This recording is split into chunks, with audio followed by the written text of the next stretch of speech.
Sunset high and I'm by your side. Blood rush in a hazy glow. My hands to the bones. You stop. How's everyone doing today? I'm going to be doing a reading of the book of Judges from the Holy Bible. It's going to be beginning to the end of the book of Judges. I'm going to begin right now. And I also want you guys to check out my other videos as well. On my channel, I have already the book of Genesis, Exodus, other books before this as well. So thank you guys for tuning in, and now I will begin. So book of Judges. Israel fights the remaining Canaanites. After the death of Joshua, the Israelites asked the Lord, "Who of us is to go up first to fight the Canaanites?" The Lord answered, "Judah shall go up. I have given the land into their hands." The men of Judah then said to the Simonites and their fellow Israelites, "Come up with us into the territory allotted to us to fight against the Canaanites. We in turn will go with you into yours." So the Simonites went with them. When Judah attacked, the Lord gave the Canaanites and Perizzites into their hands, and they struck down 10,000 men of Bezek. It was there that they found Adonai Bezek and fought against him, putting to rout the Canaanites and Perizzites. Adonai Bezek fled, but they chased him and caught him and cut off his thumbs and big toes. Then Adonai Bezek said, 70 kings with their thumbs and big toes cut off have picked up scraps under my table. Now God has paid me back for what I did to them. They brought him to Jerusalem, and he died there. The men of Judah attacked Jerusalem also and took it. They put the city to the sword and set it on fire. After that, Judah went down to fight against the Canaanites living in the hill country, the Negev, and the western foothills.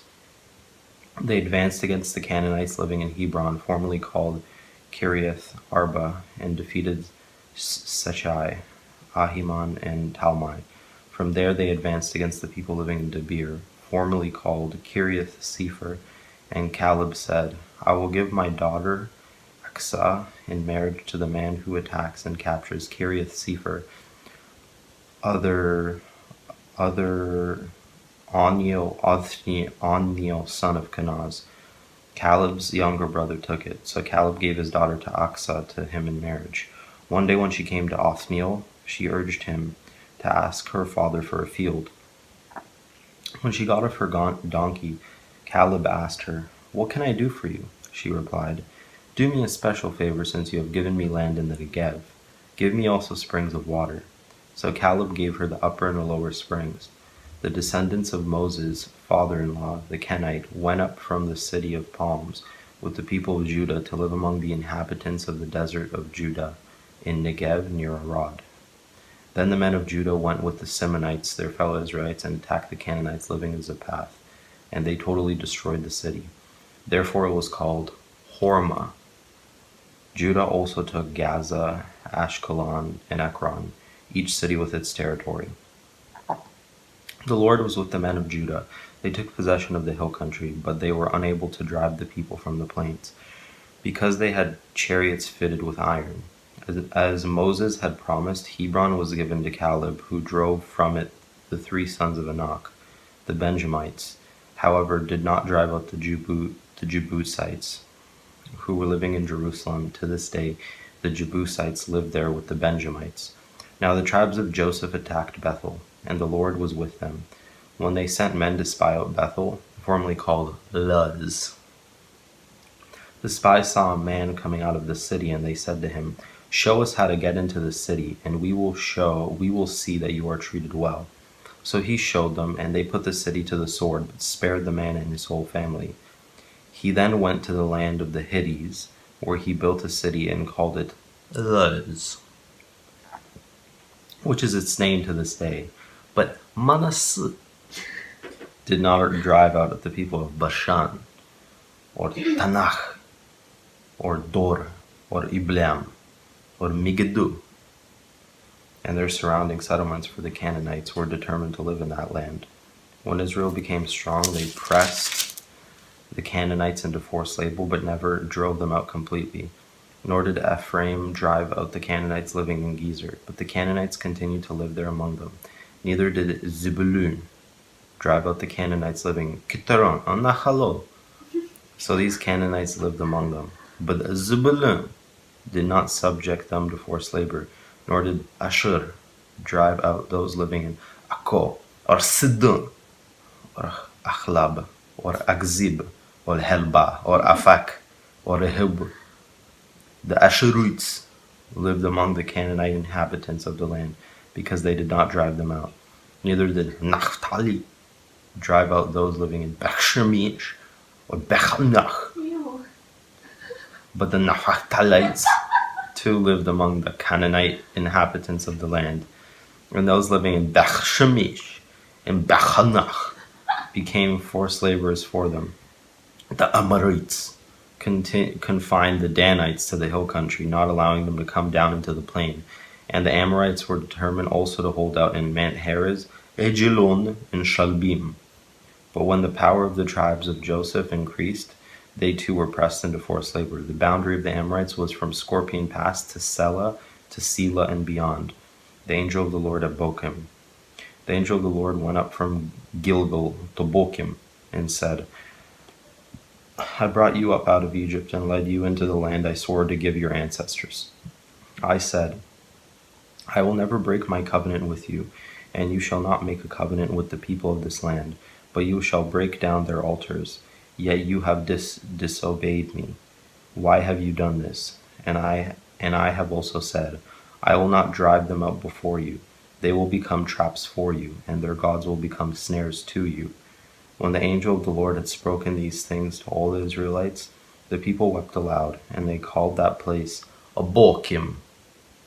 There they offered sacrifices to the Lord, disobedience and defeat. After Joshua had dismissed the Israelites, they went to take possession of the land, each to their own inheritance. The people served the Lord throughout the lifetime of Joshua and of the elders who outlived him and who had seen all the great things the Lord had done for Israel.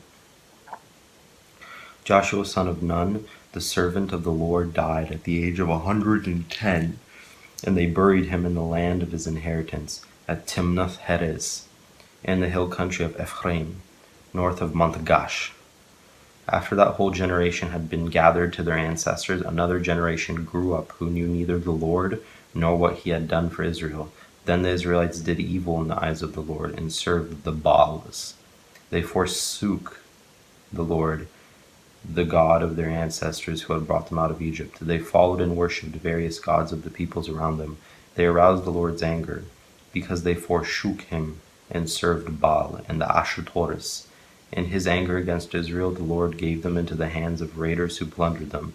He sold them into the hands of their enemies all around, whom they were no longer able to resist. Whenever Israel went out to fight, the hand of the Lord was against them to defeat them. Just as he had sworn to them, they were in great distress. Then the Lord raised up judges who saved them out of the hands of these raiders. Yet they would not listen to their judges, but prostituted themselves to other gods and worshipped them. They quickly turned from the ways of their ancestors, who had been obedient to the Lord's commands. Whenever the Lord raised up a judge for them, he was with the judge and saved them out of the hands of their enemies as long as the judge lived. For the Lord relented because of their groaning under those who oppressed and afflicted them. But when the judge died, the people returned to their ways even more corrupt than those of their ancestors, following other gods and serving and worshipping them. They refused to give up their evil practices and stubborn ways. Therefore the Lord was very angry with Israel and said, Because this nation has violated the covenant I ordained for their ancestor and has not listened to me, I will no longer drive out before them any of the nations Joshua left when he died. I will use them to test Israel and see whether they will keep the way of the Lord and walk in it as their ancestors did. The Lord had allowed those nations to remain. He did not drive them out at once by giving them into the hands of Joshua. These are all the nations the Lord left to test all those Israelites who had not experienced any of the wars in Canaan. He did this only to teach warfare to the descendants of the Israelites who had not had previous battle experience. The 5 rulers of the Philistines, all the Canaanites, the Sidonians, and the Hivites, living in the Lebanon mountains from Mount Baal Hermon to Lebo Hamath, They were left to test the Israelites to see whether they would obey the Lord's commands which he had given their ancestors through Moses. The Israelites lived among the Canaanites, Hittites, Amorites, Perizzites, Hivites, and Jebusites. They took their daughters in marriage and gave their own daughters to their sons and served their gods. Othniel. The Israelites did evil in the eyes of the Lord. They forgot the Lord their God and served the Baals and the Ashereths. The anger of the Lord burned against Israel, so that he sold them into the hands of Cushan-Rishathaim, king of Aram-Naharaim, to whom the Israelites were subject for 8 years. But when they cried out to the Lord, he raised up for them a deliverer, Othniel son of Kenaz, Caleb's younger brother, who saved them. The Spirit of the Lord came on him, so that he became Israel's judge, and went to war. The Lord gave Cushan-Rishathaim, king of Aram, into the hands of Othniel, who overpowered him. So the land had peace for 40 years, until Othniel son of Kenaz died. Ehud. Again the Israelites did evil in the eyes of the Lord, and because they did this evil, the Lord gave Eglon king of Moab power over Israel, getting the Ammonites and Amalekites to join him. Eglon came and attacked Israel, and they took possession of the city of palms. The Israelites were subject to Eglon king of Moab for 18 years. Again the Israelites cried out to the Lord, and he gave them a deliverer, Ehud, a left-handed man, the son of Gera, the Benjamite. The Israelites sent him with tribute to Eglon king of Moab. Now Ehud had made a double-edged sword about a cubit long, which he strapped to his right thigh under his clothing. He presented the tribute to Eglon king of Moab, who was a very fat man. After Ehud had presented the tribute, he sent on their way those who had carried it. But on reaching the stone images near Gilgal, he himself went back to Eglon and said, "Your Majesty, I have a secret message for you." The king said to his attendants, "Leave us," and they all left. Ehud then approached him while he was sitting alone in the upper room of his palace and said, "I have a message from God for you." As the king rose from his seat, Ehud reached with his left hand, drew the sword from his right thigh, and plunged it into the king's belly. Even the handle sank in after the blade, and his bowels discharged. Ehud did not pull the sword out, and the fat closed in over it. Then Ehud went out to the porch. He shut the doors of the upper room behind him and locked them. After he had gone, the servants came and found the doors of the upper room locked. They said, "He must be revealing himself in the inner room of the palace." They waited to the point of embarrassment, but when he did not open the doors of the room, they took a key and unlocked them. There they saw their lord fallen to the floor, dead. While they waited, Ehud got away. He passed by the stone images and escaped to Sirah. When he arrived there, he blew a trumpet in the hill country of Ephraim, and the Israelites went down with him from the hills, with him leading them. "Follow me," he ordered, "for the Lord has given Moab, your enemy, into your hands." So they followed him down and took possession of the fords of the Jordan that led to Moab. They allowed no one to cross over. At that time they struck down about 10,000 Moabites, all vigorous and strong. Not one escaped. That day Moab was made subject to Israel, and the land had peace for 80 years. Shamgar. After Ehud came Shamgar son of Anath, who struck down 600 Philistines with an ox goad. He too saved Israel. Deborah.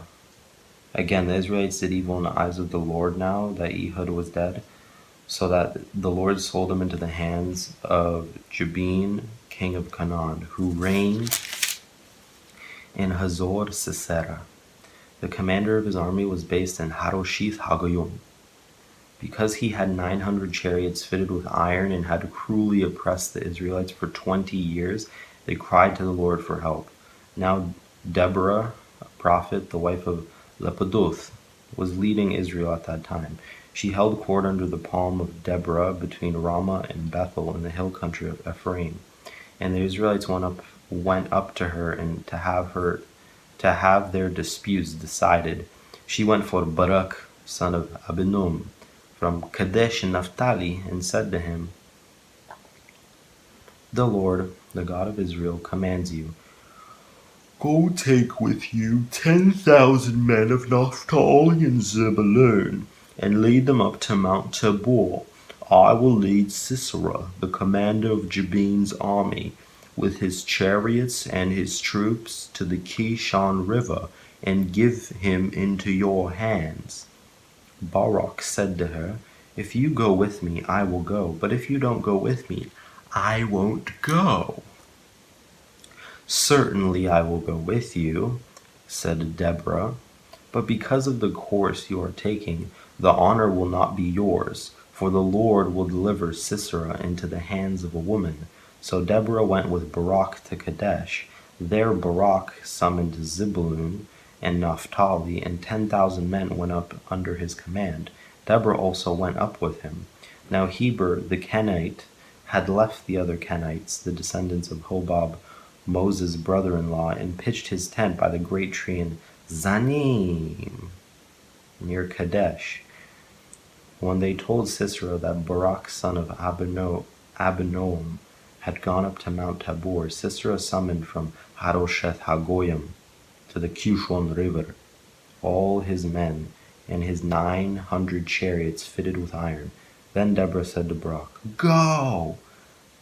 This is the day the Lord has given Sisera into your hands. Has not the Lord gone ahead of you? So Barak went down to Mount Tabor with 10,000 men following him at Barak's advance. The Lord routed Sisera and all his chariots and army by the sword, and Sisera got down from his chariot and fled on foot. Barak pursued the chariots as far as Harosheth Hagoyim, and all Sisera's troops fell by the sword. Not a man was left. Sisera, meanwhile, fled on foot to the tent of Jalil, the wife of Heber the Kenite, because there was an alliance between Jabin king of Hazor and the family of Heber the Kenite. Jael, or Jalil, went out to meet Sisera and said to him, Come, my lord, right in, do not be afraid. So he entered her tent, and she covered him with a blanket. I'm thirsty, he said. Please give me some water. She opened a skin of milk and gave him a drink, and covered him up. Stand in the doorway of the tent, he told her. If someone comes by and asks you, Is anyone in there? Say, No. But Jalil, Heber's wife, picked up a tent peg and a hammer, and went quietly to him while he lay fast asleep, exhausted. She drove the peg through his temple into the ground, and he died. Just then Barak came by in pursuit of Sisera, and Jalil went out to meet him. Come, she said, I will show you the man you're looking for. So he went in with her and laid Sisera with a tent peg through his temple, dead. On that day God subdued Jabin king of Canaan before the Israelites, and the hand of the Israelites pressed harder and harder against Jabin king of Canaan until they destroyed him. The Song of Deborah. On that day Deborah and Barak son of Abinoam sang this song. When the princes in Israel take the lead, when the people willingly offer themselves, praise the Lord. Hear this, you kings. Listen, you rulers. I, even I, will sing to the Lord. I will praise the Lord, the God of Israel, in song. When you, Lord, went out from Seir, when you marched from the land of Edom, the earth shook, the heavens poured, the clouds poured down water.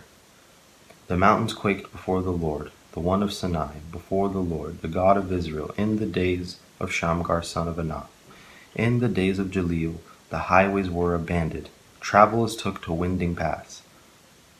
Villagers in Israel would not fight. They held back until I, Deborah, arose. Until I arose, a mother in Israel. God chose new leaders. When war came to the city gates, but not a shield or spear was seen, among 40,000 in Israel. My heart is with Israel's princes, with the willing volunteers among the people. Praise the Lord! You who ride on white donkeys, sitting on your saddle blankets, and you who walk along the road, consider the voice of the singers at the watering places. They recite the victories of the Lord, the victories of his villagers in Israel. Then the people of the Lord went down to the city gates. Wake up, Deborah. Wake up, break out in song. Arise, Barak. Take captive your captives, son of Anabanon. The remnant of the nobles came down. The people of the Lord came down to me against the mighty. Some came in Ephraim, whose roots were in Amalek. Benjamin was with you, was with the people who followed you. From Machir, Kemptons came down. From Zebulun, those who bear a commander's staff. The princes of Issachar with Deborah. Yes, Issachar was with Barak. Sent under his command into the valley, in the districts of Reuben. There was much searching of heart. Why did you stay among the sheep pens, to hear the whistling for the flocks? In the district of Reuben there was much searching of heart. Gilead stayed beyond the Jordan, and Dan, why did he linger by the ships? Asher remained on the coast, and stayed in his coves. The people of Zebulun risked their very lives. So did Naphtali on the terraced fields. Kings came. They fought. The kings of Canaan fought. At Tanakh by the waters of Megiddo they took no plunder of silver. From the heavens the stars fought. From their courses they fought against Sisera. The river Kishon swept them away, the age-old river.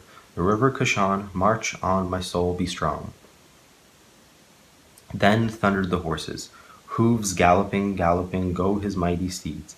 Curse Meroz, said the angel of the Lord. Curse its people bitterly, because they did not come to help the Lord against the mighty. Most blessed of women be Jalil, the wife of Heber the Kenite, most blessed of tent-dwelling women. He asked for water, and she gave him milk. In a bowl fit for noble, she brought him curdled milk. Her hand reached for the tent peg, her right hand for the workman's hammer. She struck Sisera, she crushed his head, she scattered and pierced his temple. At her feet he sank, he fell, there he lay. At her feet he sank, he fell where he sank. There he fell, dead. Through the window peered Sisera's mother. Behind the lattice she cried out, why is his chariot so long in coming? Why is the clatter of his chariots delayed? The wisest of her ladies answer her. Indeed, she keeps saying to herself, are they not finding and dividing the spoils? A woman or two for each man. Colorful garments as plunder for Sisera. Colorful garments embroidered. Highly embroidered garments for my neck. All this is as plunder. So may your enemies perish, Lord, but may all those who love you be like the sun. When it rises in its strength, then the land had peace for 40 years. Gideon. The Israelites did evil in the eyes of the Lord, and for 7 years he gave them into the hands of the Midianites. Because the powder of Midian was so oppressive, the Israelites prepared shelters for themselves in mountain clefts, caves, and strongholds.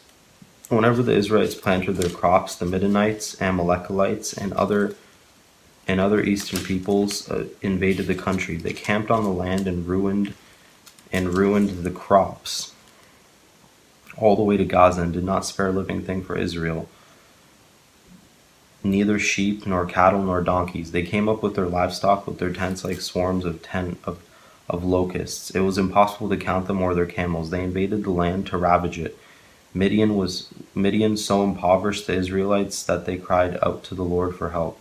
When the Israelites cried out to the Lord because of Midian, he sent them a prophet who said, this is what the Lord, the God of Israel, says. I brought you up out of Egypt, out of the land of slavery. I rescued you from the hand of the Egyptians, and I delivered you from the hand of all your oppressors. I drove them out before you and gave you their land.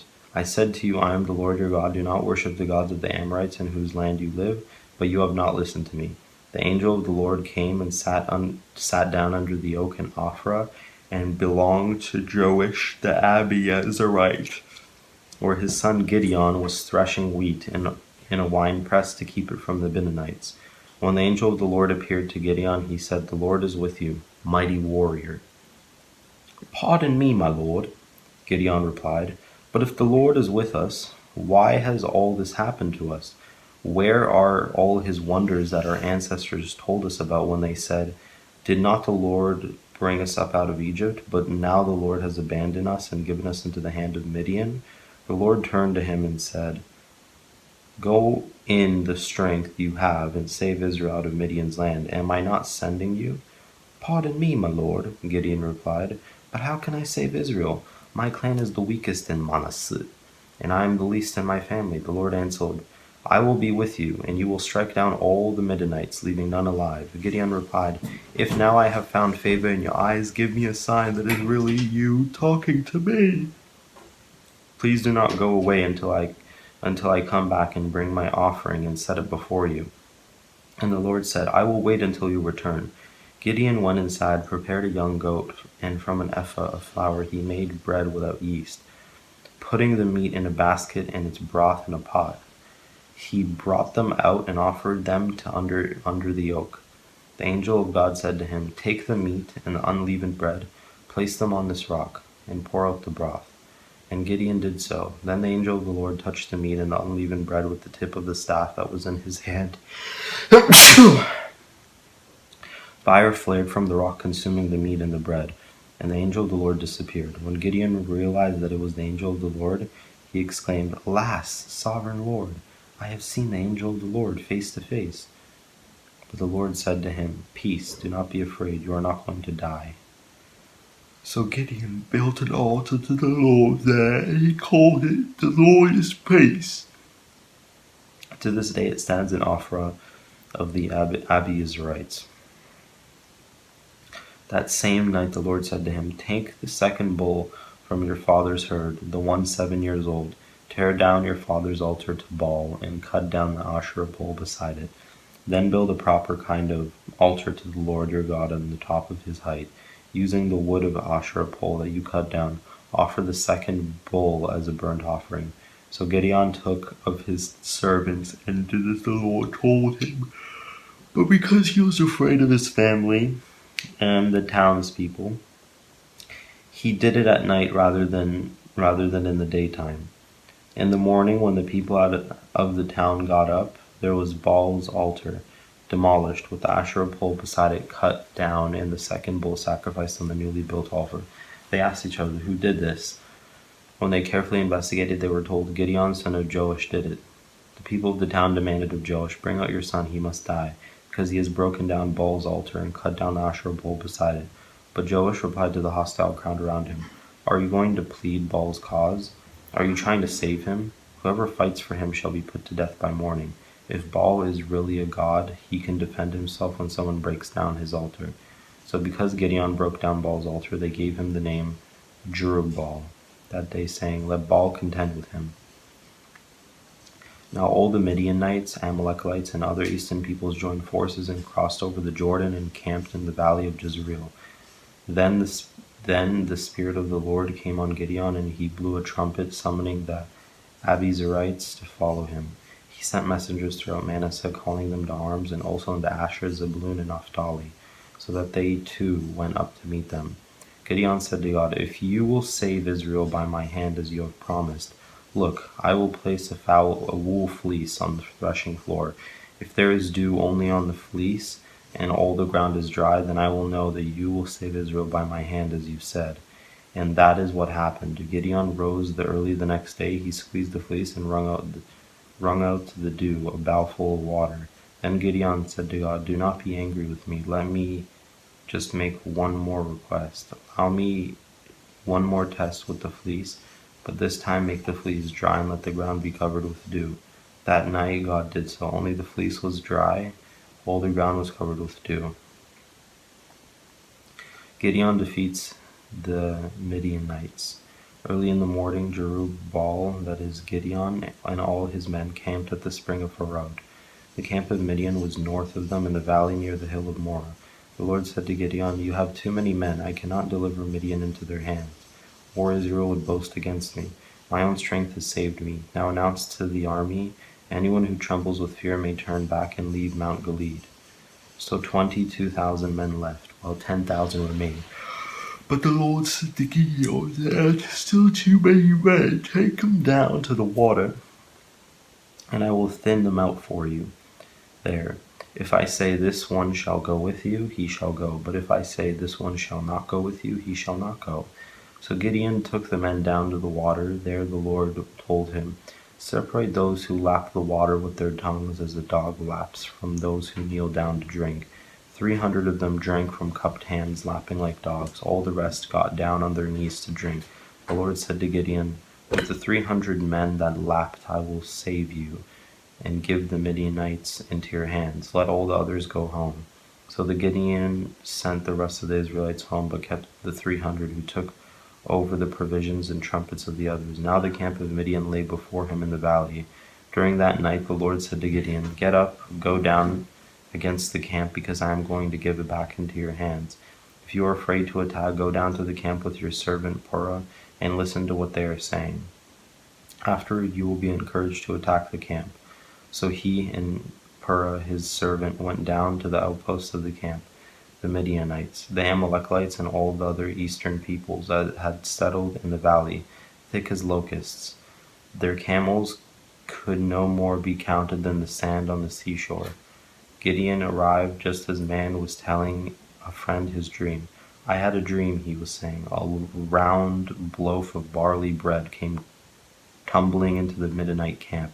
It struck the tent with such force that the tent overturned and collapsed." His friend responded, "This can be nothing other than the sword of Gideon, son of Shosh, the Israelite." God had given the Midianites and the whole camp into his hands. When Gideon heard the dream and its interpretation, he bowed down and worshipped. He returned to the camp of Israel and called out, "Get up! The Lord has given the Midianite camp into your hands." Dividing the 300 men into 3 companies, he placed trumpets and empty jars in the hands of all of them, with torches inside. "Watch me," he told them. "Follow my lead. When I get to the edge of the camp, do exactly as I do. When I and all who are with me blow our trumpets, then from all around the camp blow yours and shout, 'For the Lord and for Gideon.'"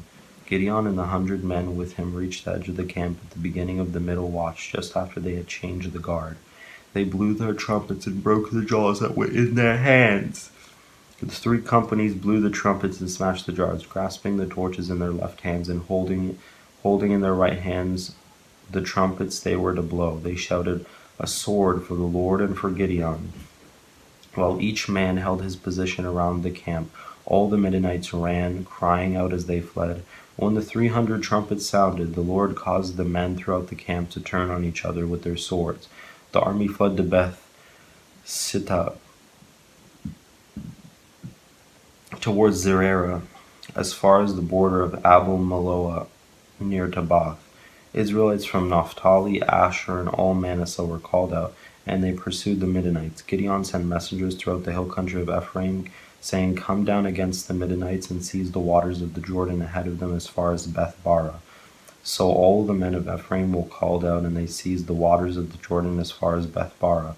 They also captured 2 of the Midianite leaders, Oreb and Zeb.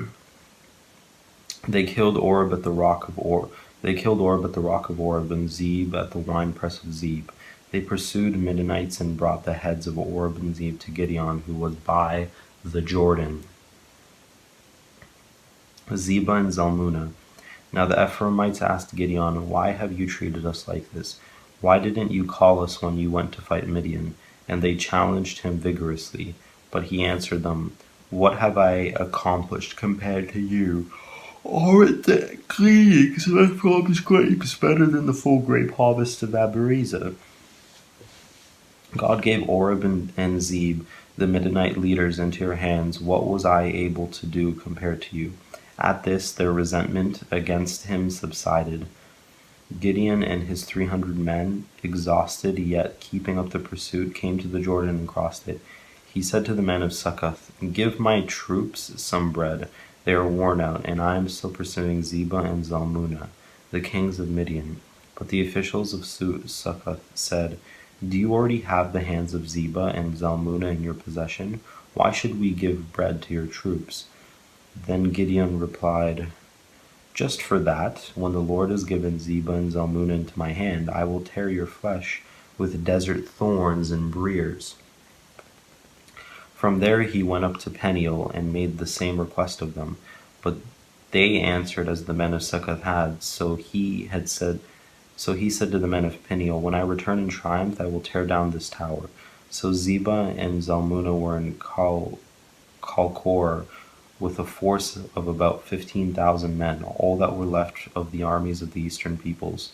120,000 swordsmen had fallen. Gideon went up by the tongue of the nomads east of Nobah and Jugabith, and attacked the unsuspecting army. Zebah and Zalmunna, the 2 kings of Midian, fled, but he pursued them and captured them, routing their entire army. Gideon son of Joash then returned from the battle by the pass of Heres. He caught a young man of Succoth and questioned him. And the young man wrote down for him the names of the 77 officials of Succoth, the elders of the town. Then Gideon came and said to the men of Succoth, "Here is Zebah and Zalmunna, about whom you taunted me by saying, 'Do you already have the hands of Zebah and Zalmunna in your possession? Why should we give bread to your exhausted men?'" He took the elders of the town and taught the men of Succoth a lesson by punishing them with desert thorns and briers. He also pulled down the tower of Peniel and killed the men of the town. Then he asked Zebah and Zalmunna, "What kind of men did you kill at Tabor?" "Men like you," they answered, "each one with the bearing of a prince." Gideon replied, "Those were my brothers, the sons of my own mother. As surely as the Lord lives, if you had spared their lives, I would not kill you." Turning to Jether, his oldest son, he said, "Kill them." But Jether did not draw his sword, because he was only a boy and was afraid. Zebah and Zalmunna said, "Come, do it yourself. As is the man, so is his strength."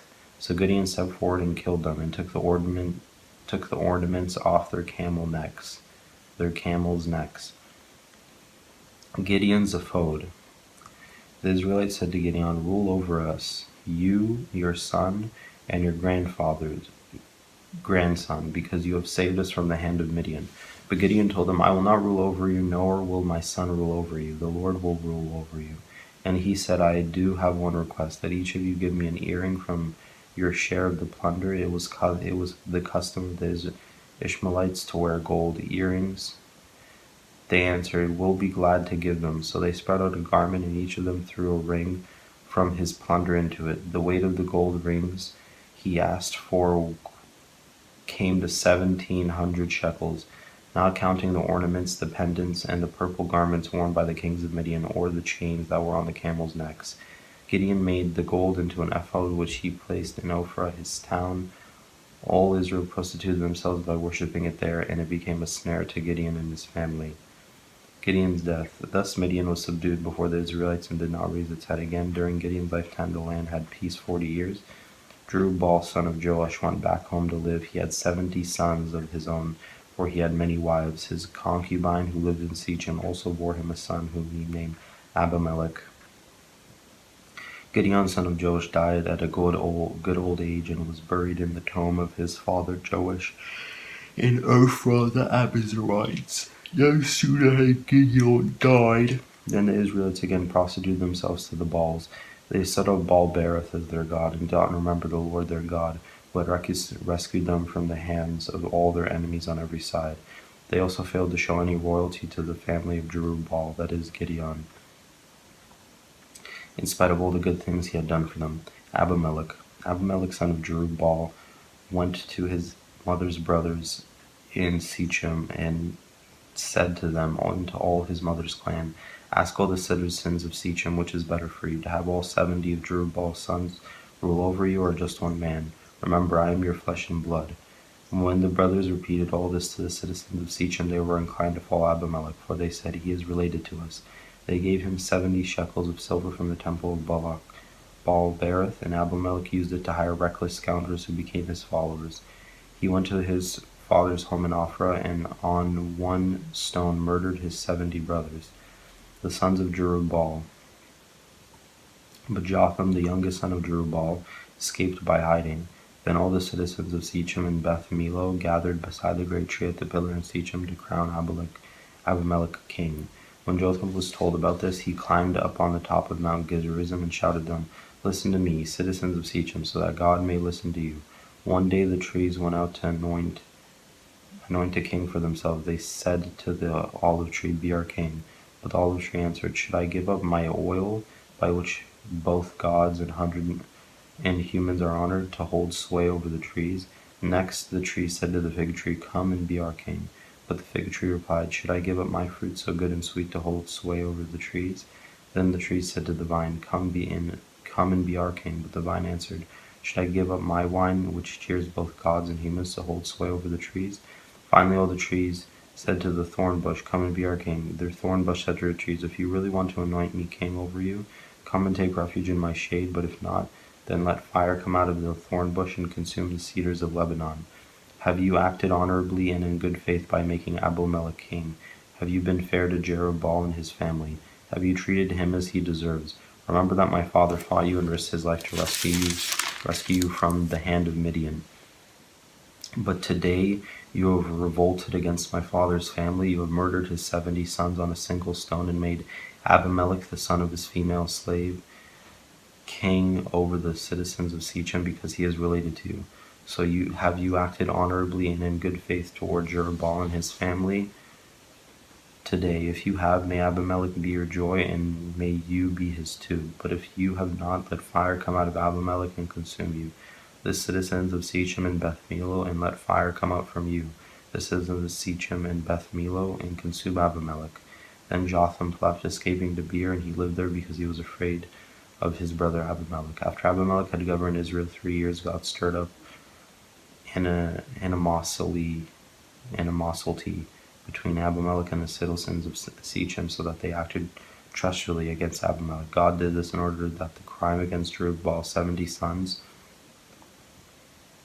the shedding of their blood, might be avenged on their brother Abimelech and on the citizens of Shechem who had helped him murder his brothers. In opposition to him, these citizens of Shechem set men on the hilltops to ambush and rob everyone who passed by, and this was reported to Abimelech.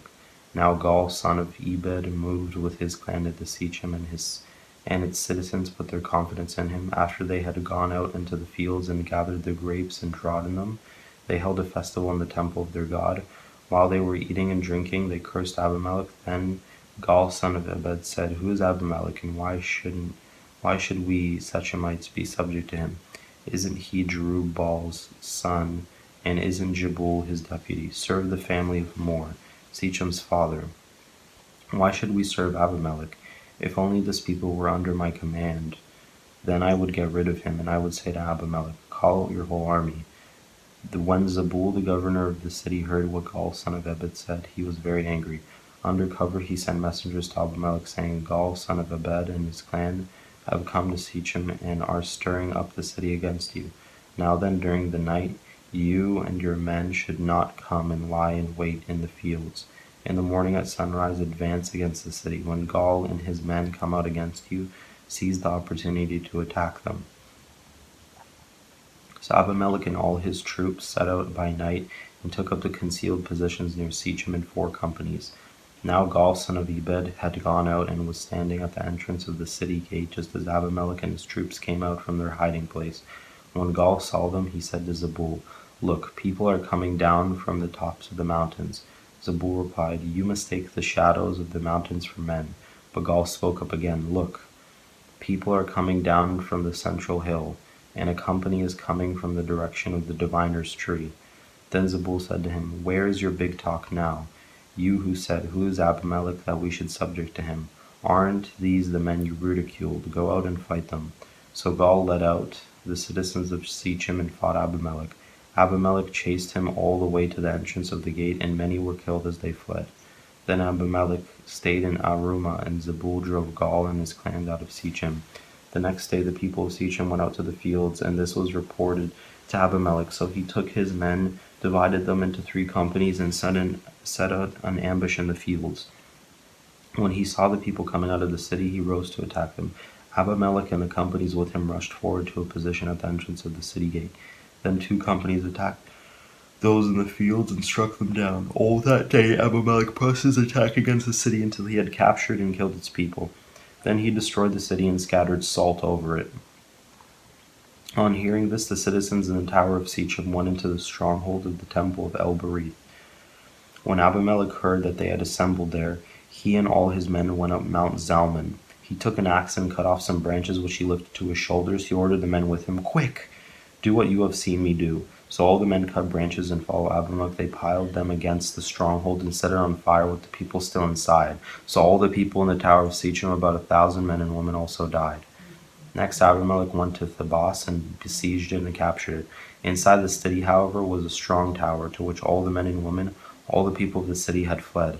They had locked themselves in and climbed up on the tower roof. Abimelech went to the tower and attacked it, But as he approached the entrance to the tower to set it on fire, a woman dropped an upper millstone on his head and cracked his skull. Hurriedly he called to his armor-bearer, "Draw your sword and kill me so that they can't say a woman killed him." So his servant ran him through, and he died. When the Israelites saw that Abimelech was dead, they went home. Thus God repaid the wickedness that Abimelech had done to his father by murdering his 70 brothers. God also made the people of Shechem pay for all their wickedness. The curse of Jotham, son of Jerubbaal, came on them. Tola. After the time of Abimelech, a man of Issachar named Tola, son of Puah, the son of Dodo, rose to save Israel. He lived in Shamir in the hill country of Ephraim. He led Israel 23 years. Then he died and was buried in Shamir. Jair. He was followed by Jair of Gilead, who led Israel 22 years, and he had 30 sons who rode 30 donkeys. They controlled 30 towns in Gilead, which to this day are called Havoth Jar. When Jar died, he was buried in Kaman, Jephthah. Again, the Israelites did evil in the eyes of the Lord. They served the Baals and the Ashtoreths and the gods of Aram, the gods of Sidon, the gods of Moab, the gods of the Ammonites, and the gods of the Philistines. And because the Israelites forsook the Lord and had no longer served him, he became angry with them. He sold them into the hands of the Philistines and the Ammonites, who that year shattered and crushed them. For 18 years they oppressed all the Israelites on the east side of the Jordan in Gilead, the land of the Amorites. The Ammonites also crossed the Jordan to fight against Judah, Benjamin, and Ephraim. Israel was in great distress. Then the Israelites cried out to the Lord, "We have sinned against you, forsaking our God and serving the Baals." The Lord replied, when the Egyptians, the Amorites, the Ammonites, the Philistines, the Sidonians, the Amalekites, and the Maonites oppressed you, and you cried to me for help, did I not save you from their hands? But you have forsaken me and served other gods, so I will no longer save you. Go and cry out to the gods you have chosen. Let them save you when you are in trouble. But the Israelites said to the Lord, "We have sinned. Do with us whatever you think best, but please rescue us now." Then they got rid of the foreign gods among them and served the Lord, and he could bear Israel's misery no longer. When the Ammonites were called to arms and camped in Gilead, the Israelites assembled and camped at Mizpah. The leaders of the people of Gilead said to each other, "Whoever will take the lead in attacking the Ammonites will be the head of all who live in Gilead." Jephthah the Gilead was a mighty warrior. His father was Gilead. His mother was a prostitute. Gilead's wife also bore him sons, and when they were grown up, they drove Jephthah away. "You are not going to get inheritance in our family," they said, "because you are the son of another woman." So Jephthah fled from his brothers and settled in the land of Tob, where a gang of scoundrels gathered around him and followed him. Some time later, when the Ammonites were falling against Israel, the elders of Gilead went to get Jephthah from the land of Tob. "Come," they said, "be our commander so we can fight the Ammonites." Jephthah said to them, "Didn't you hate me and drive me from my father's house? Why do you come to me now when you're in trouble?" The elders of Gilead said to him, "Nevertheless, we are turning to you now. Come with us to fight the Ammonites, and you will behead all over us who live in Gilead." Jephthah answered, "Suppose you take me back to fight the Ammonites, and the Lord gives them to me. Will I really be your head?" The elders of Gilead replied, "The Lord is our witness. We will certainly do as you say." So Jephthah with the elders of Gilead and the people made him head and commander over them, and he repeated all his words before the Lord in Mizpah. Then the Jephthah sent messengers to the Ammonite king with the question, "What do you have against me that you have attacked my country?" The king of the Ammonites answered Jephthah's messengers, "When Israel came up out of Egypt, they took away my land from the Arnon to the Jabbok, all the way to the Jordan. Now give it back peacefully." Jephthah sent messengers to the Ammonite king, saying, "This is what Jephthah says. Israel did not take the land of Moab or the land of the Ammonites, but when they came up out of Egypt, Israel went through the wilderness to the Red Sea and on to Kadesh." Then Israel sent messengers to the king of Edom, saying, "Give us permission to go through your country." But the king of Edom would not listen. They sent also to the king of Moab, and he refused. So Israel stayed at Kadesh. Next they traveled through the wilderness, skirted the lands of Edom and Moab, passed along the eastern side of the country of Moab, and camped on the other side of the Arnon. They did not enter the territory of Moab, for the Arnon was its border. Then Israel sent messengers to Sihon, king of the Amorites, who ruled in Heshbon, and said to him, "Let us pass through your country to our own place." Sihon, however, did not trust Israel to pass through his territory. He mustered all his troops and encamped at Jahaz and fought with Israel. Then the Lord, the God of Israel, gave Sihon and his whole army into Israel's hands, and they defeated them. Israel took over all the land of the Amorites who lived in that country, capturing all of it, from Arnon to the Jabbok, from the desert to the Jordan. Now since the Jordan, the God of Israel, has driven the Amorites out before his people Israel, what right have you to take it over? Will you not take what your God Shemosh gives you? Likewise, whatever the Lord our God has given us, we will possess. Are you any better than Balak son of Zippor, king of Moab? Did he ever quarrel with Israel or fight with them? For 300 years Israel occupied Heshbon, Aurora, the surrounding settlements, and all the towns along the Arnon. Why didn't you retake them during that time? I have not wronged you, but you are doing me wrong by waging war against me. Let the Lord the judge decide the dispute this day between the Israelites and the Ammonites. The king of Ammon, however, paid no attention to the message Jephthah sent him, and then the Spirit of the Lord came on Jephthah, and he crossed Gilead and Manasseh, passed through Mizpah of Gilead, and from there he advanced against the Ammonites. And Jephthah made a vow to the Lord, "If you give the Ammonites into my hands, whatever comes out of the door of my house to meet me when I return in triumph from the Ammonites will be the Lord's, and I will sacrifice it as a burnt offering." Then Jephthah went over to fight the Ammonites, and the Lord gave them into his hands. He devastated 20 towns from Aurora to the vicinity of Minnith, as far as Abel Keramim. Thus Israel subdued Ammon. When Jephthah returned to his home to Mizpah, who should come out to meet him but his daughter dancing to the sound of timbrels? She was only a child, except for her he had neither son nor daughter. When he saw her, he tore his clothes and cried, "Oh no, my daughter, you have brought me down, and I am devastated. I have made a vow to the Lord that I cannot break."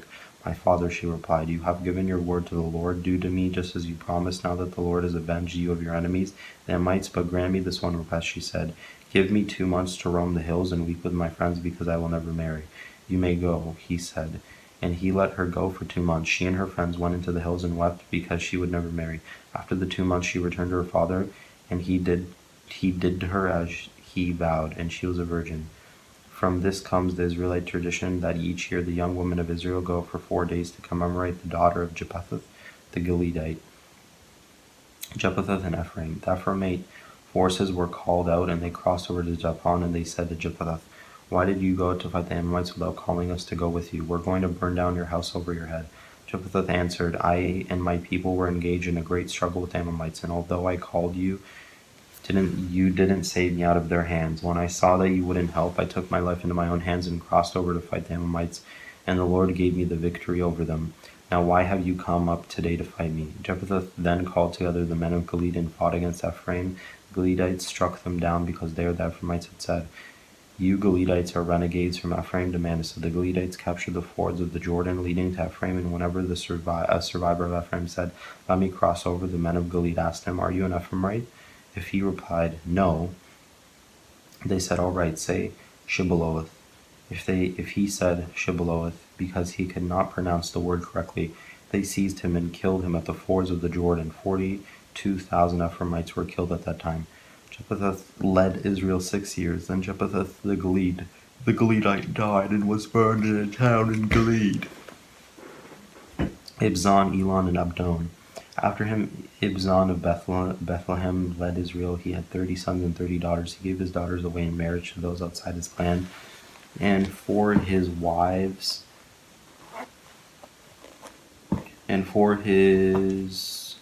sons, he brought in 30 young women as his wives from outside his clans. Ibzan led Israel 7 years. Then Ibzan died and was buried in Bethlehem. After him, Elon the Zebulunite led Israel 10 years. Then Elon died and was buried in Aijalon in the land of Zebulun. After him, Abdon, son of Hillel from Pithron, led Israel. He had 40 sons and 30 grandsons who rode on 70 donkeys. He led Israel 8 years. Then Abdon, son of Hillel, died and was buried at Pithron in Ephraim in the hill country of the Amalekites. The birth of Samson. Again, the Israelites did evil in the eyes of the Lord, so the Lord delivered them into the hands of the Philistines for 40 years. A certain man of Zorah named Manoah from from the clan of the Danites, had a wife who was childish, unable to give birth. The angel of the Lord appeared to her and said, "You are barren and childish, but you are going to become pregnant and give birth to a son. Now see to it that you drink no wine or other fermented drink, and that you do not eat anything unclean.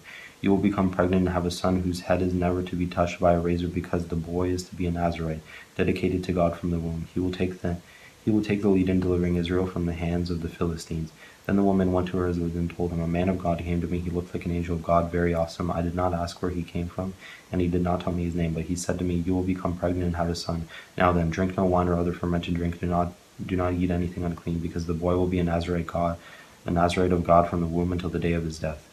Then Manoah prayed to the Lord, "Pardon your servant, Lord. I beg you to let the man of God who you sent us to come again to teach us how to bring up the boy who is to be born."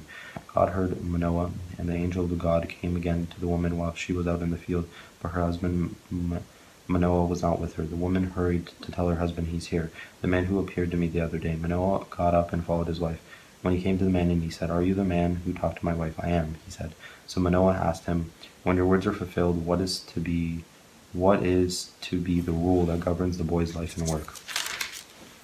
The angel of the Lord answered, "Your wife must do all that I have told her. She must not eat anything that comes from the grapevine, nor drink any wine or other fermented drink, nor eat anything unclean. She must do everything I have commanded her." Manoah said to the angel of the Lord, We would like you to stay until we prepare a young goat for you." The angel of the Lord replied, "Even though you detain me, I will not eat any of your food. But if you prepare a burnt offering offered to the Lord—" Manoah did realize that it was the angel of the Lord. And then Manoah inquired of the angel of the Lord, "What is your name, so that we may honor you when your word comes true?" He replied, "Why do you ask my name? It is beyond understanding." Then Manoah took a young goat together with a grain offering and sacrificed it on a rock to the Lord. And the Lord did an amazing thing while Manoah and his wife watched, as the flame blazed up from the altar toward heaven. The angel of the Lord ascended in the flame. Seeing this, Manoah and his wife fell with their faces to the ground. When the angel of the Lord did not show himself again to Manoah and his wife, Manoah realized that it was the angel of the Lord. "We are doomed to die," he said to his wife. "We have seen God." But his wife answered, "If the Lord had meant to kill us, he would not have accepted a burnt offering and grain offering from our hands, nor shown us all these things, or now told us this." The woman gave birth to a boy, named him Samson. He grew, and the Lord blessed him in the spirit of the Lord, and began to stir him while he was in Manaah, Dan, between Zorah and Eshtaol. Samson's marriage. Samson went down to Timnah and saw there a young Philistine woman. When he returned, he said to his father and mother, "I have seen a Philistine woman in Timnah. Now get her for me as my wife." His father and mother replied, "Isn't there an acceptable woman among you, or among your relatives, or among our people? Must you go to the uncircumcised Philistines to get a wife?" But Samson said to his father, "Get her for me. She's the right one for me." His parents did not know that this was the one from the Lord, who was seeking an occasion to confront the Philistines, for at that time they were ruling over Israel. Samson went down to the Timnah together with his father and mother. As they approached the vineyards of Timnah, suddenly a young lion came roaring toward him. The Spirit of the Lord came powerfully upon him, so that he tore the lion apart with his bare hands, as he might have torn a young goat. But he told neither his father nor his mother what he had done. Then he went down and talked with the woman, and he liked her. Some time later, when he went back to marry her, he turned aside to look at the lion's carcass, and in it he saw a swarm of bees and some honey. He scooped out the honey with his hands and ate it as he went along. When he rejoiced his parents, he gave them some, and they too ate it. But he did not tell them that he had taken the honey from the lion's carcass. Now his father went down to see the woman, and there Samson held a feast, as was customary for him. When the people saw him, they chose 30 men to be his companions. "Let me tell you a riddle," Samson said to them. "If you can give me the answer within the 7 days of the feast, I'll give you 30 linen garments and 30 sets of clothes. If you can't tell me the answer, you must give me 30 linen garments and 30 sets of clothes." "Tell us your riddle," they said. "Let's hear it." He replied, "Out of the eater, something to eat. Out of the strong, something sweet." For 3 days they could not give the answer. On the 4th day they said to Samson's wife, "Coax your husband into explaining the riddle for us, or we will burn you and your father's household to death. Did you invite us here to steal our property?" Then Samson's wife threw herself on him, sobbing, "You hate me. You don't really love me. You have given my people a riddle, but you haven't told me the answer." "I haven't even explained it to my father or mother," he replied, "so why should I explain it to you?" She cried the whole 7 days of the feast. So on the 7th day he finally told her, because she continued to press him. She in turn explained the riddle to her people. Before sunset on the 7th day, the men of the town said to him, "What is sweeter than honey? What is stronger than a lion?" Samson said to them, "If you had not plowed with my heifer, you would not have solved my riddle." Then the Spirit of the Lord came powerfully upon him. He went down to Ashkelon, struck down 30 of their men, stripped them of everything, and gave their clothes to those who had explained the riddle. Burning with anger, he returned to his father's home, and Samson's wife was given to one of his companions who had attended him at the feast. Samson's vengeance on the Philistines. Later on, at the time of the wheat harvest, Samson took a young goat and went to visit his wife. He said, "I'm going to my wife's room," but her father would not let him go in. "I was so sure that you hated her," he said, "that I gave her to your companion. Isn't her younger sister more attractive? Take her instead." Samson said to them, "This time I have a right to get even with the Philistines. I will really harm them." So he went out and caught 300 foxes and tied them tail to tail in pairs. He then fastened a torch to every pair of tails, lit the torches, and let the foxes loose in the standing grain of the Philistines. He burned up the shocks and standing grain, together with the vineyards and olive groves. When the Philistines asked who did this, they were told, "Samson, the Timonite's son-in-law," because his wife was given to his companions. So the Philistines went up and burned her and her father to death. Samson said to them, "Since you've acted like this, I swear that I won't stop until I get my revenge on you." He attacked them viciously and slaughtered many of them. Then he went down and stayed in a cave in the rock of Etam. The Philistines went up and camped in Judah, spreading out near Lehi. The people of Judah asked, Why have you come to fight us?" "We have come to take Samson prisoner," they asked, to do to him as he did to us. Then 3,000 men from Judah went down to the cave in the rock of Edom and said to Samson, "Don't you realize that the Philistines are rulers over us? What have you done to us?" He answered, "I merely did to them what they did to me."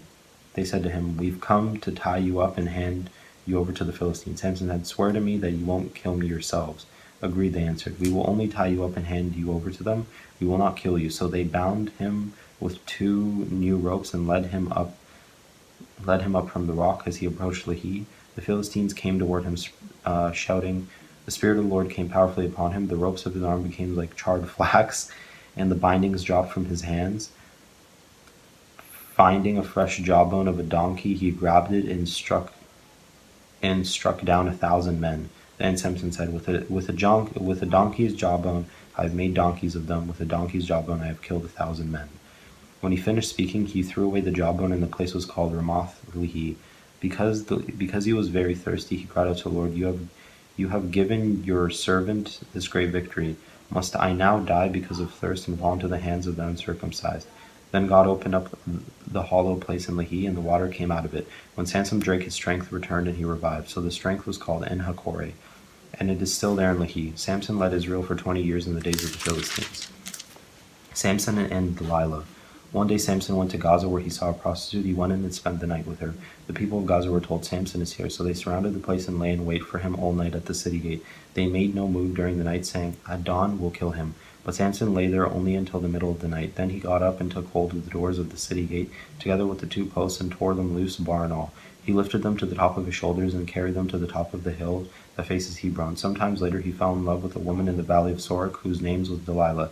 The rulers of the Philistines went to her and said, "See if you can lure him into showing you the secret of his great strength, and how we can overpower him, so that we may tie him up and subdue him.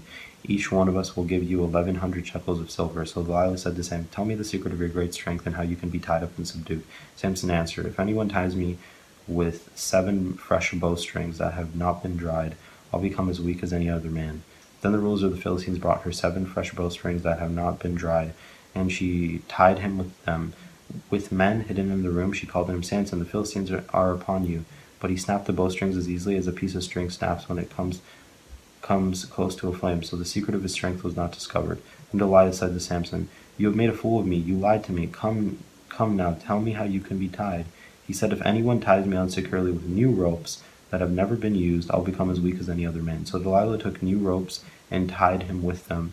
Then, with men hidden in the room, she called to them, "Samson, the Philistines are upon you." But he snapped the ropes off his arms as if they were threads.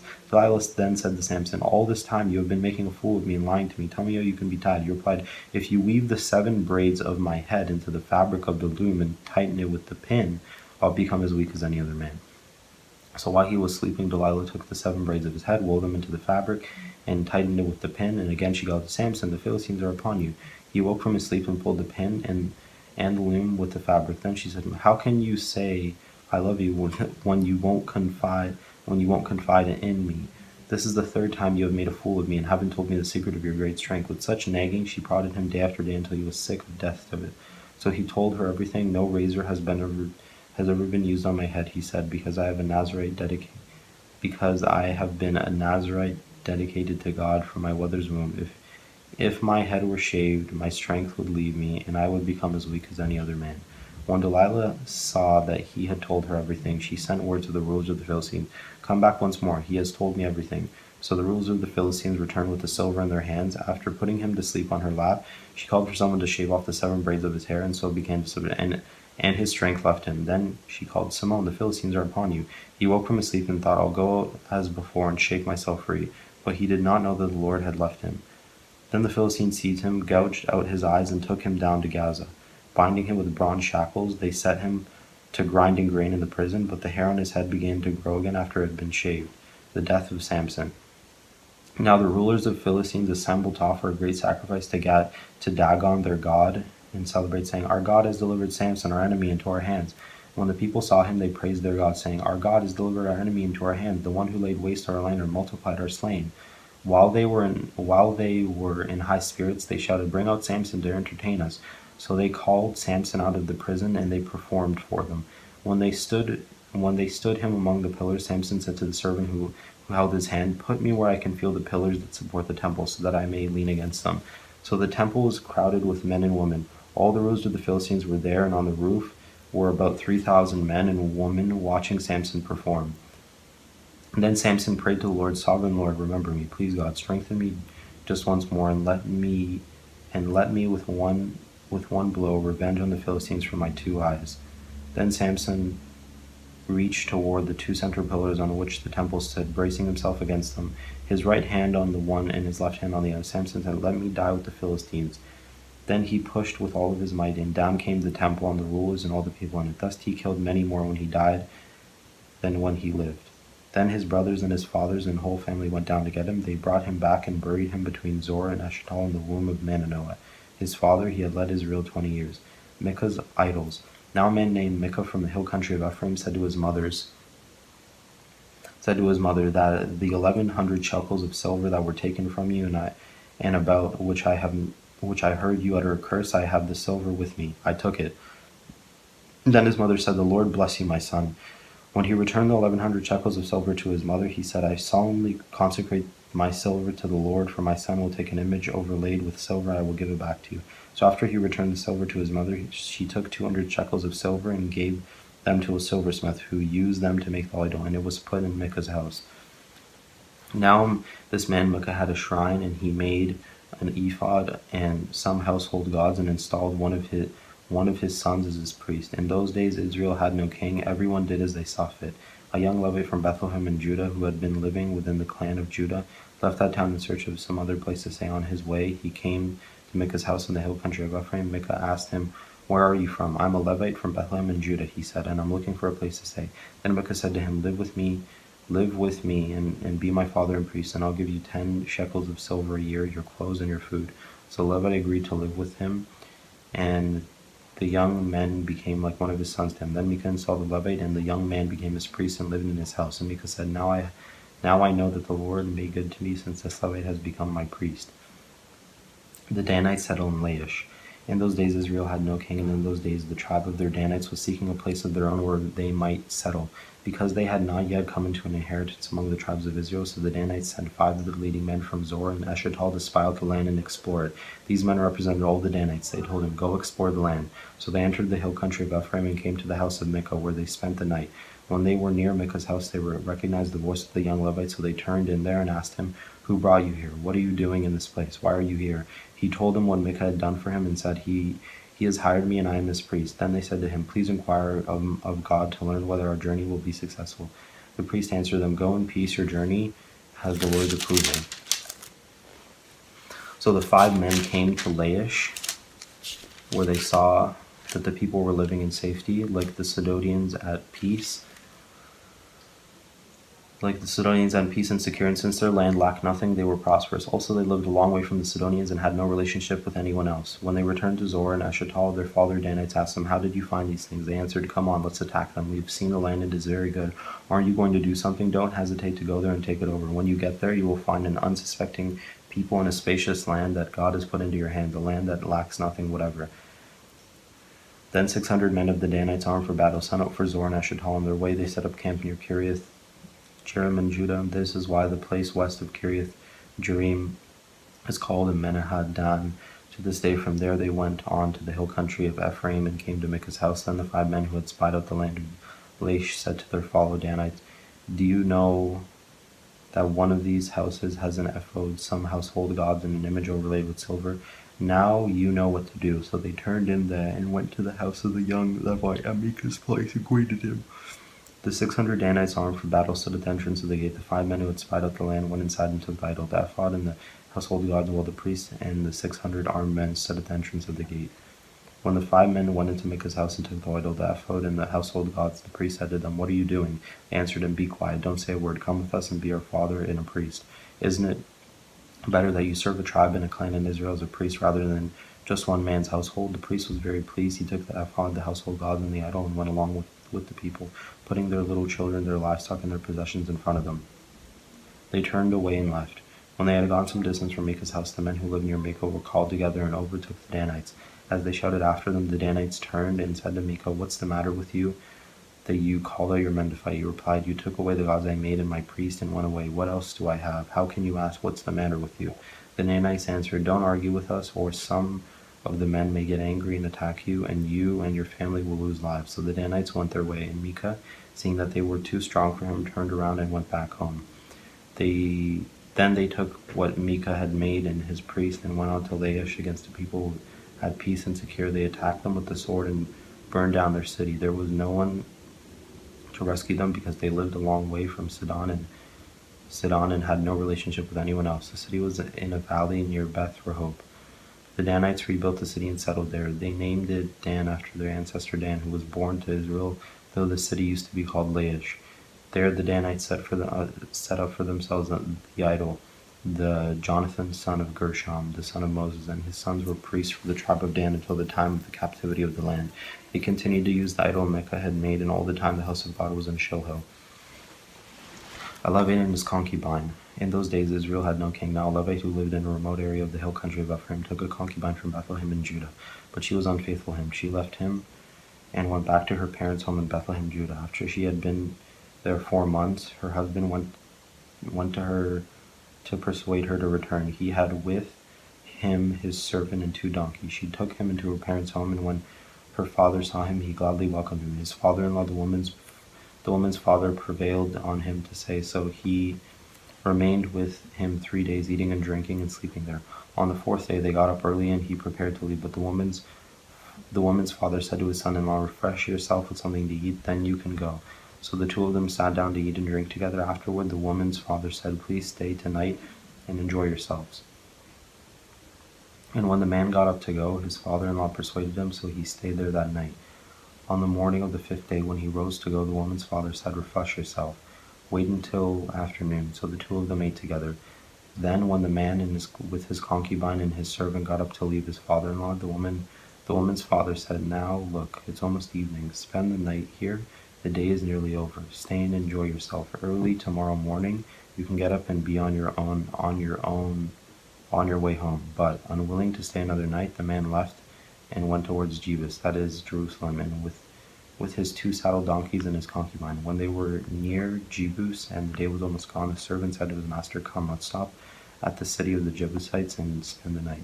His master replied, "No, we won't go into any city whose the people are not Israelites. We will go into Geba." He added, "Come, let's try to reach Geba or Ramah and spend the night in one of those places." So they went on in the sunset as they neared Gibeah and Benjamin. There they stopped to spend the night. They went and sat in the city square, but no one took them in for the night.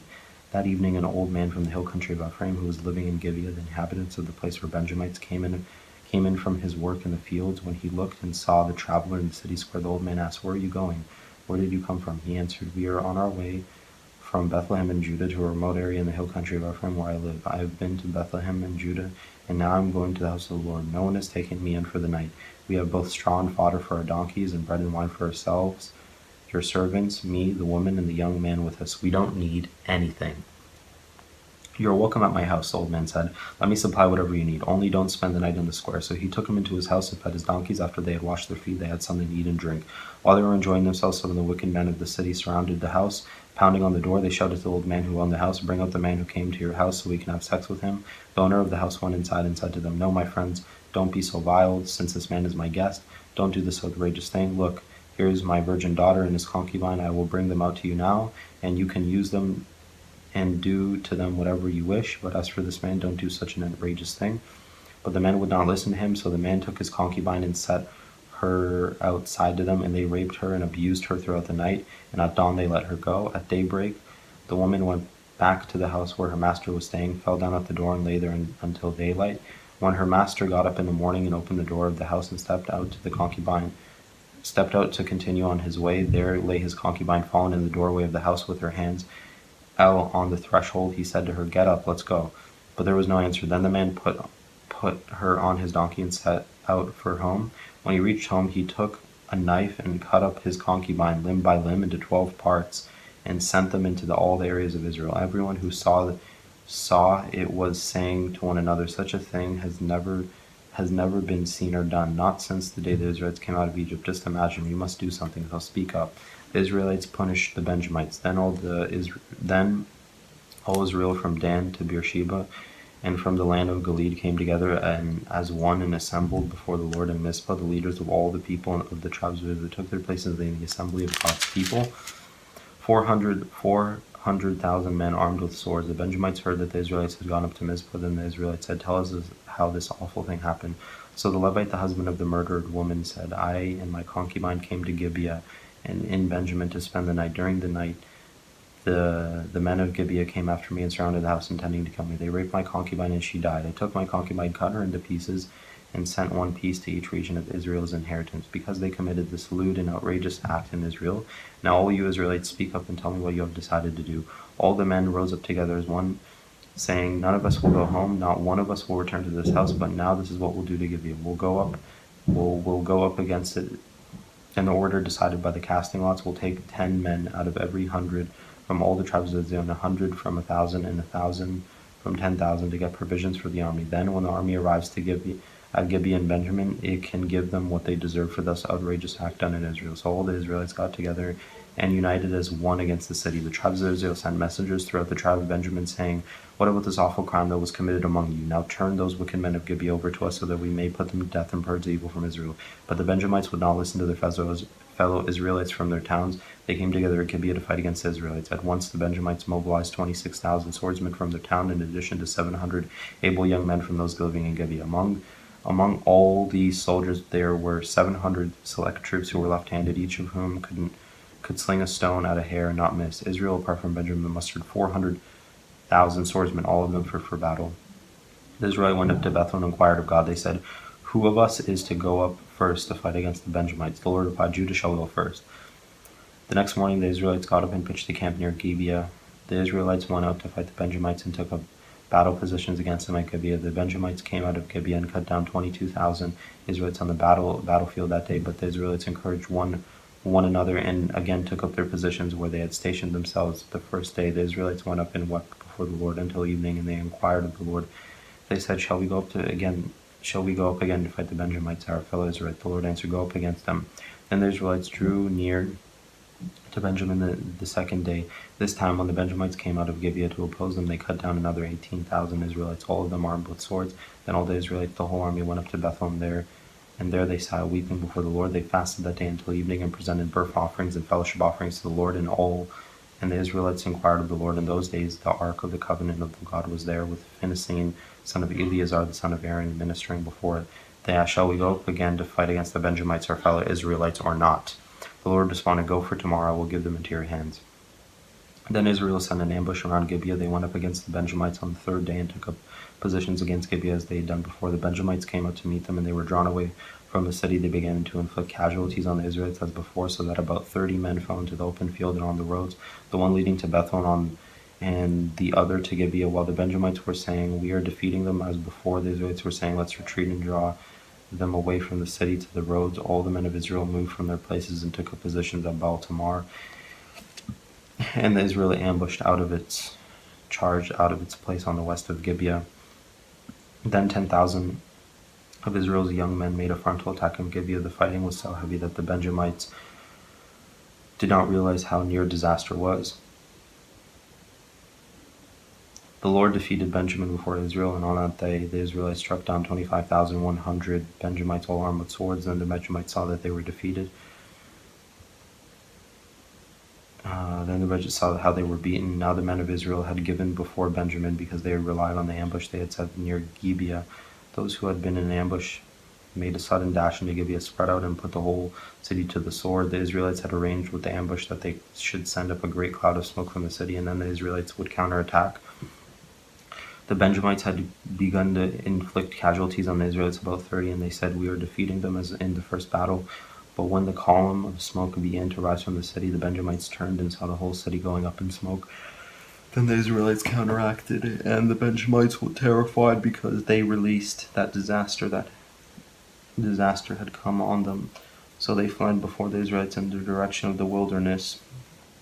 But they could not escape the battle, and the Israelites who came out of the towns cut them down there. They surrounded the Benjamites, chased them, and easily overran them in the vicinity of Gibeah on the east. 18,000 Benjamites fell, all of them valiant fighters. As they turned and fled toward the wilderness to the rock Ramon, the Israelites cut down 5,000 men along the roads.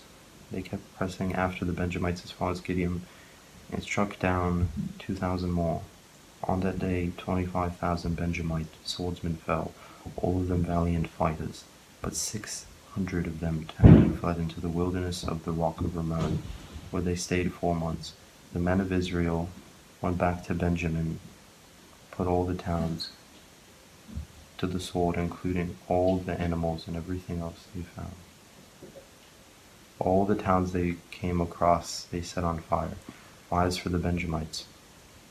The men of Israel had taken an oath at Mizpah, "Not one of us will give his daughter in marriage to a Benjamite." The people went to Bethel, where they sat before God until evening, raising their voices and weeping bitterly. "Lord God of Israel," they cried, "why has this happened to Israel? Why should one tribe be missing from Israel today?"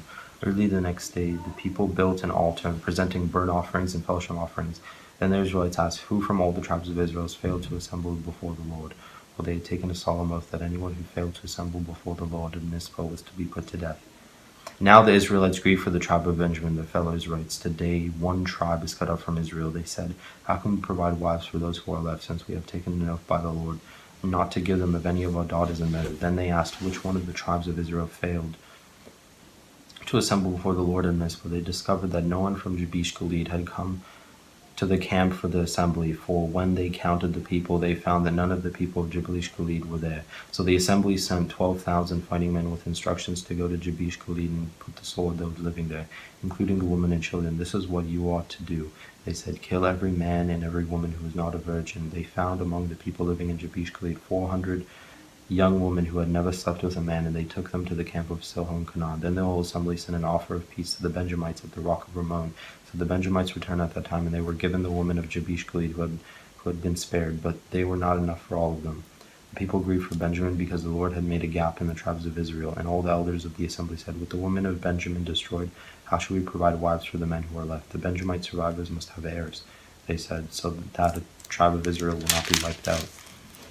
We can't give them our daughters as wives, since we Israelites have taken this oath. Cursed be anyone who takes a wife to a Benjamite. But look, there is the annual festival of the Lord in Soho, who lies north of Bethel, east of the Lord, that goes from Bethel to Zechim and south of Lebanon." So they instructed the Benjamites, saying, "Go and hide in the vineyards and watch. When the young women of Soho come out in the dancing, rush from the vineyards, and each of you seize one of them to be your wife. Then return to the land of Benjamin.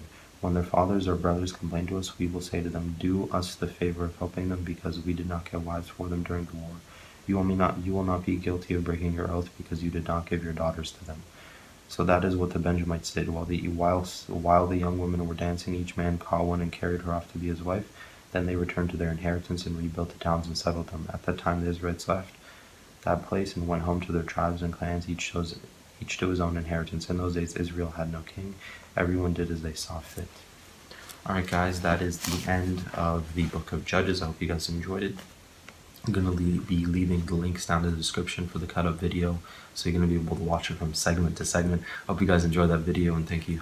Have a wonderful day. Thank you.